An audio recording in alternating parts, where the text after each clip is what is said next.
So guys, may share na naman ako sa inyo. May gagawin na naman tayong isang Poco F3. Ang problem nito ay walang wifi, walang camera.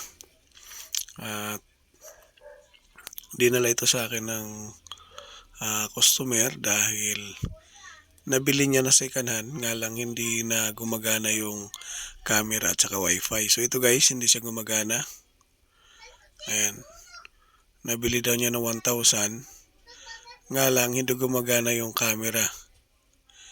Ayan. Front camera, wala. Tapos, wifi, wala. So, ayaw talaga gumana yung front camera. Yung back camera, gumagana. Yung front camera, wala talaga siya. Nabili niya sa online. Sayang naman, sabi niya, pangarap daw niya magkaroon ng F3. Kaya, tatry natin gawin kung mapagana natin. Sana hindi pa siya nagalaw. Ayan. Ayaw talaga guys. Hindi talaga siya gumagana yung wifi. Ayan. Babuksan na natin. Nabili niya to guys ng 1,000. Susubukan natin kung mapapagana ba natin yung wifi nito at saka yung front camera. Ayan.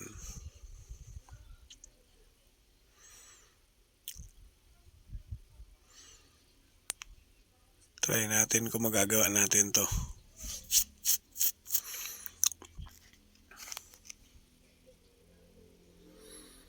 Ayan, nabuksan na pala to. Nabuksan na. Pero tatry na lang natin. Sana hindi palamog yung CPU. Kasi kadalasan dito guys, yung madalas na nasisira yung CPU mismo. So, nagkakaroon ng pag nag-overheat, yun ang laging tinatamaan. Ang gagawin natin dito, i-revolve natin yung CPU niya para bumalik ulit sa normal. Wala namang ibang kasi dito guys, ibang driver kundi nakarekta talaga siya sa CPU. Kaya kadalasan pag nasisira yung camera, back camera o kaya front camera, wifi, ayan, galaw na siya guys, nagalaw na. Kadalasan CPU ang nagkakaroon ng error. So mangyari, nagalaw na ito ng iba. Uulitin na lang natin yung revolve natin dito dahil nagalaw na siya. Susubukan na lang natin kung mapapagana pa rin natin. Sinabili kasi ito ng second hand. Nga lang, hindi gumagana yung wifi at saka front camera. Kaya mura lang nakuha niya, 1,000 lang daw. Pangarap niya magkaroon ng ganitong cellphone. Susubukan natin kung mapapagana natin to. Minsan kasi yung pagre-revolve talaga, minsan ang may share ko, yung pagre-revolve pag hindi mo talaga siya na perfect yung pagka-revolve, pag buo ng mga LED, ang nangyayari, hindi maraming conflict. Minsan walang music, minsan walang serial number, walang camera, walang wifi. Maraming error pag hindi mo siya na kumpleto. Pero kung masanay ka talaga sa pagre-revolve, ma-perfect mo talaga siya. Madalas na nangyayari, nagwo-work talaga lahat. Basta walang tama ang CPU, automatic gagana yan. Basta ma-perfect mo lang yung pagka-revolve. Ang pagre-revolve kasi ang hindi pwedeng madaliin. Yan ang importante doon. Kailangan pag nagre-revolve ka, wag yung minamadali. Silipin nyo bawat, kung mas maganda, silipin yung bawat kanto. Kung parehong laki, parehong haba. Kasi pag nagmamadali ka, hindi mo napapansin. Minsan may mga, sa dami ng pin-out na to, minsan hindi mo talaga ma-perfect yan. Kailangan paulit-ulit mo siyang silipin bago mo siya ilapag dito sa main board. Ang problema natin dito sa board na to ay galaw na siya. Tapos ang dami ng lead na nagkalat. So nagdikit-dikit na siya. Ang mangyayari, mamaya takpan ko na lang yung mga nagdikit-dikit. Takpan na lang natin para hindi magkaroon ng short circuit. O kaya magkakaroon ng error gawa ng pagkulang ng mga paa. Yun yung maraming conflict. Walang mga wifi tulad nito. Wala siyang wifi, wala siyang front camera. Gawa ng maraming paa yung mga na hindi na nagkaroon ng connection dun sa mainboard to CPU. So ito zoom in natin guys. Ayan, tanggalin natin to, uulitin natin kasi yung mga nilagay nila, marunong din ang gumawa, nga lang hindi lang na perfect na paglagay, matakpan lahat. Tulad nito guys, nagdikit-dikit na. Ayan, nagdikit-dikit na siya. So, kailangan matakpan talaga siya na maayos. Kailangan kasi dito na wala talagang ibang pupuntahan yung lead kundi doon sa bula lang, sa pinakapapatungan niya lang. Dapat hindi siya kakalat.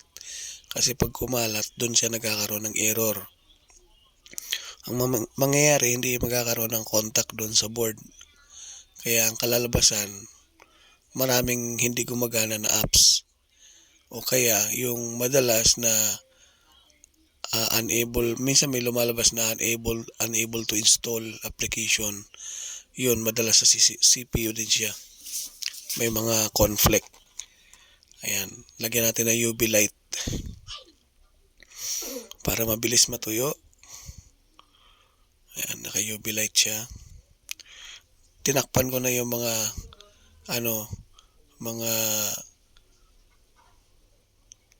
nagdikit-dikit na mga paa kasi may gumawa na nito na iba. Binago ko na lang siya guys.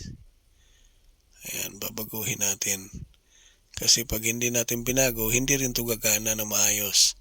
Kailangan mamaya mapagana natin yung wifi at saka yung front camera para malaman natin kung mapapagana natin kasi yung may-ari nito talagang naawa din ako dahil sabi niya pangarap na magkaroon ng Poco F3.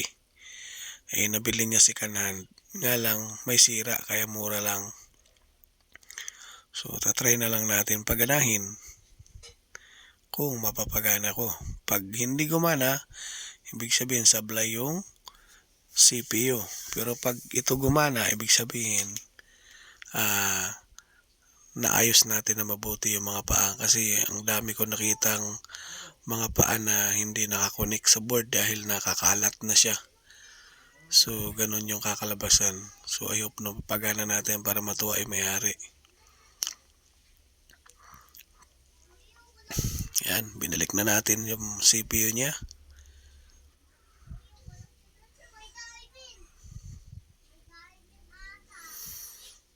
Ayan. 350 degrees pa rin yung gamit natin dito. So, test na natin. Ayan, malamig na. So, yan guys, balot na balot talaga yung ginawa natin dyan para hindi magkaroon ng error yung motherboard. Sana gumana yung wifi at saka camera. Kanina, pag binuksan mo yung camera sa back camera, biglang magahang. Nakahang lang siya tapos wala na, magbablock na lang siya, mamumuti siya, nagbablock. Kaya talagang walang ibang error dito kundi yung CPU. Sa wifi naman, naka-hide lang yung wifi, hindi nag-o-open, hindi nagsisearch ng network. CPU pa rin yun guys. Ayan.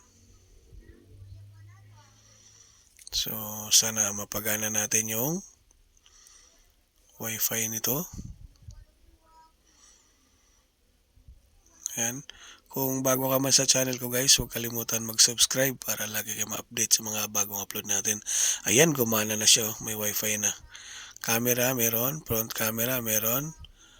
Ayos, panalo guys, ang tsambahan natin. So, ayun, balik na natin to.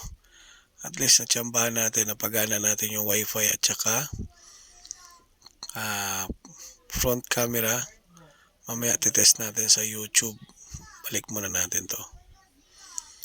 Test natin sa YouTube kung makaka-YouTube tayo para malaman kung working talaga yung wifi, kung gumagana talaga. Pag hindi nakakonect sa YouTube, ibig sabihin hindi working yung wifi. Pag ganon. So, titest natin para sigurado. Ayan. Test natin sa YouTube.